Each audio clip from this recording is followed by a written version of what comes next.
নমস্কার বন্ধুরা, তোমাদের সবাইকে স্বাগত জানাই আমার পাকঘর ফুডিজ কিচেন। আজ যে রেসিপিটা তৈরি করছি সেটা খুব সহজে ও কম সময় ঘরে থাকা কিছু উপকরণ দিয়ে তৈরি করে ফেলা যায়।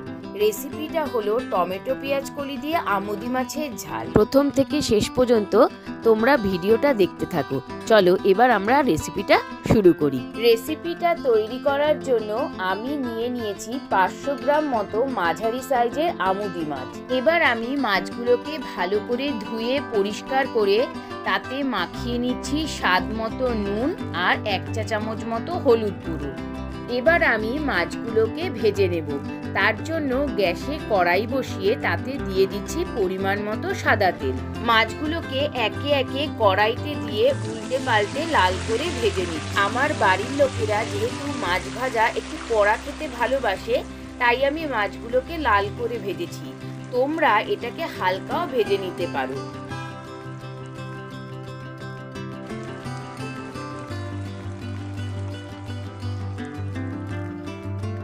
মাছগুলোকে আমার লাল করে ভাজা হয়ে গেছে। এবার আমি বাটিতে তুলে নিচ্ছি।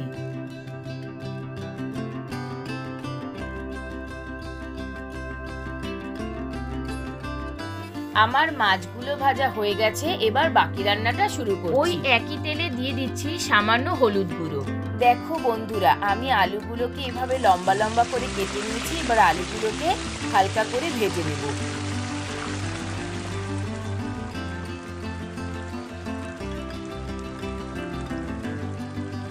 দিয়ে দিচ্ছি সামান্য নুন।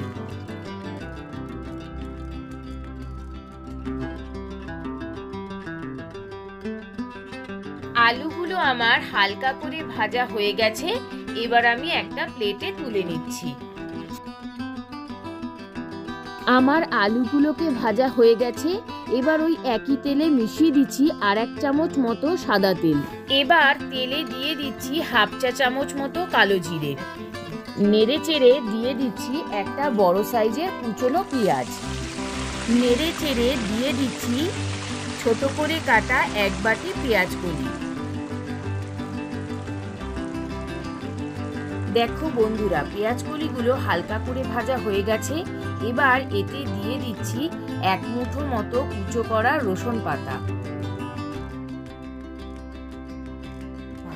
নেড়ে চেড়ে দিয়ে দিচ্ছি একটা মাঝারি সাইজের গ্রেট করা পেঁয়াজ। যেহেতু এখন শীতকাল, রসুন পাতা পাওয়া যায়, তাই আমি রান্নায় রসুন পাতা ব্যবহার করেছি।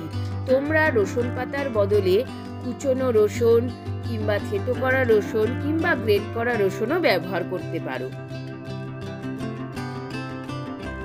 এবার দিয়ে দিচ্ছি 3 চা চামচ আদা কাঁচা লঙ্কা বাটা।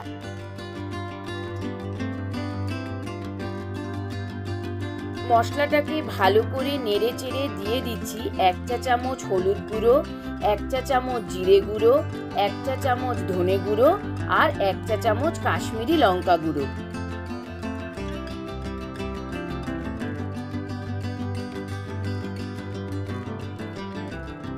নেড়ে চেড়ে মশলাটাকে ভালো করে কষিয়ে নিয়ে দিয়ে দিচ্ছি 2টো চেরা কাঁচা লঙ্কা।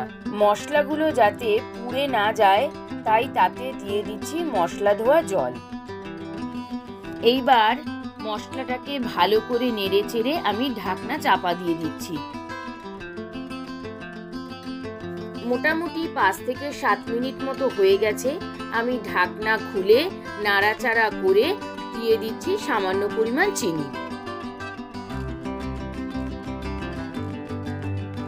নেড়ে চেড়ে দিয়ে দিচ্ছি আগে থেকে ভেজে রাখা আলুগুলো।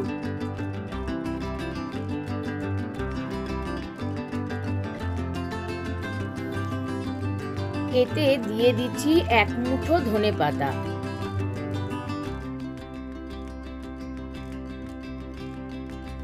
ধনেপাতাটা দিয়ে নেড়ে চেড়ে ভালো করে মিশিয়ে নিয়ে দিয়ে দিচ্ছি স্বাদ মতো নুন।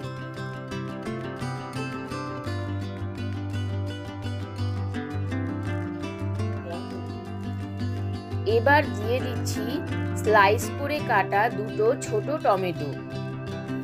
আমি টমেটোটাকে গোটা গোটা রাখার জন্য সবার শেষে রান্নায় এটা মিশিয়েছি।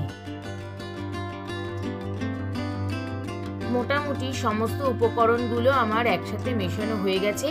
এবার আমি কিছুক্ষণের জন্য ঢাকনাটা চাপা দিয়ে দিচ্ছি। মোটামুটি 5 থেকে 7 মিনিট মতো হয়ে গেছে। এবার আমি ঢাকনাটা খুলে দিচ্ছি। দেখো রান্নাটা দিয়ে কি সুন্দর তেল ছেড়ে দিয়েছে, মানে রান্নাটা আমার কষানো হয়ে গেছে।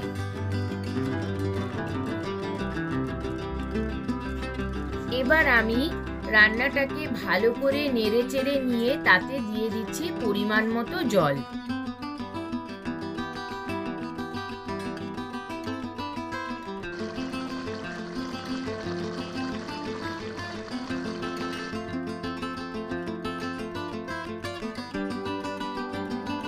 আলুগুলো সেদ্ধ হয়ে গেছে। এবার আমি একে একে ভাজা মাছগুলো ঝোলের মধ্যে দিয়ে দিচ্ছি।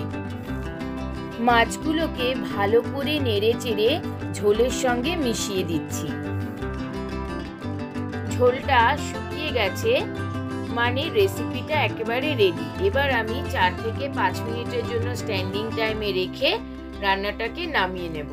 রান্নাটাকে আমি বাটিতে ঢেলে নিচ্ছি। রেসিপিটা বাড়িতে একবার ট্রাই করো, আর ভালো লাগলে অবশ্যই কমেন্ট করে জানাবে। আর রেসিপিটা ভালো লাগলে শেয়ার করে আমাদের পাশে থেকো।